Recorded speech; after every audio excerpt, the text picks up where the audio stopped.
Welcome to episode number 4 of What Do We Do? I asked you last time, what do we do with this tournament spot? I found myself in a weird position, and I don't know that I played it right, so I asked for your feedback. I did get some feedback. We're going to go through that, so let me give you a quick review of what that hand was. I'm sitting with 65,000 chips, and big blind is 1,500 chips. There's an open from a player who's been kind of tighter and passive. He makes it 3,500. There are 2 calls in between.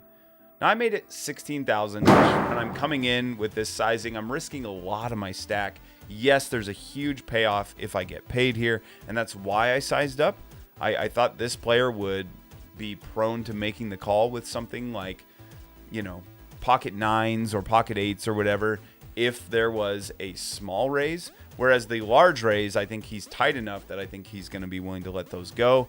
And then the larger hands, I thought he was, again, passive and tight enough that he's probably just calling this bet, and we get to now navigate a flop. Should I have done something different up to this point? Because when I found myself getting jammed on, I thought, boy, I'm not positive I played this right. So I asked for your feedback. Here's what you guys said. Starting out with my guy, Jerry Harris. Jerry, I appreciate you, dude. It's good to hear from you. Jerry said, I play a lot of tournament poker, and I can confirm this is the case, and have studied mostly tournament poker with about 30 to 35 big blinds in your spot. I actually had more, started this hand with about 43. It was a little confusing the way I posted the chips. I had the raise in there already, and then I posted the chips, so it was a little bit confusing. But I have 43 to start this hand, pretty much a fold spot. You could call and take a flop in position. I'm not squeezing here, and if I am, I'm going larger or just jamming. Your size isn't bad, because smaller with the callers just incentivizes calls. But given the early position raise and 2 calls, it's mostly a fold with some overcalls.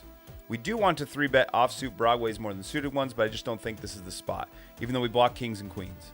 Jerry says, once he jams, we just need a fold, and I agree with that. Said he's not doing it with king jack or queen jack or something that we really have dominated. So best case scenario is he has queens or jacks, and then we're hoping to flip.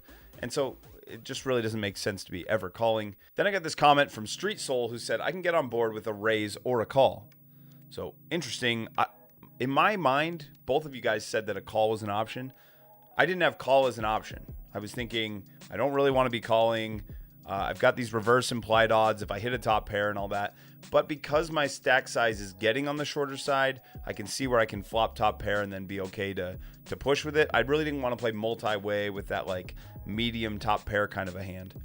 Ultimately, Street Soul says, I think it's fine. I don't actually have a problem with your raise size. I think Villain will call exactly the same number of hands that you size to 12K, that you do to 16K, but you want to disincentivize the fish in the middle from calling, so larger is better.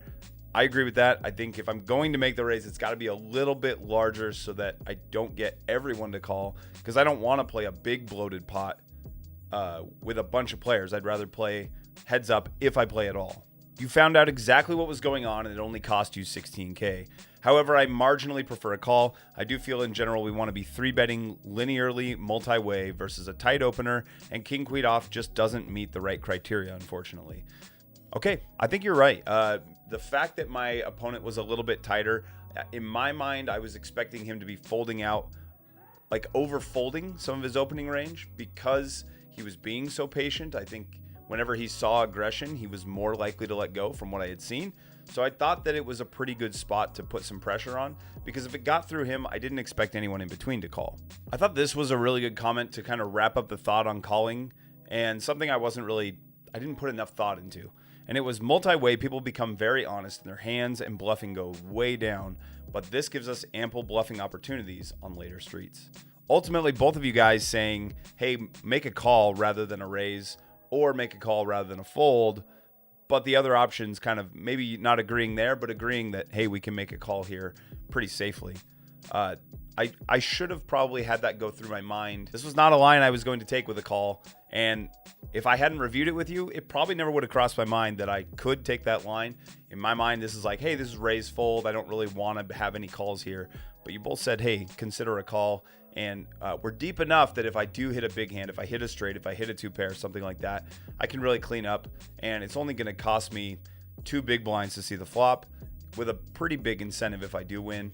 Before we get into hand number 2, I just want to pause really quick and say thank you for being my digital poker coach on YouTube. It means a lot to me that you guys help me think these spots through, help me to be a better player. I hope we're all learning together and getting better as a group. The setup for the second hand goes like this. It starts out really ordinary. We look down at some beautiful cards, ace, queen, jack 10, double suited.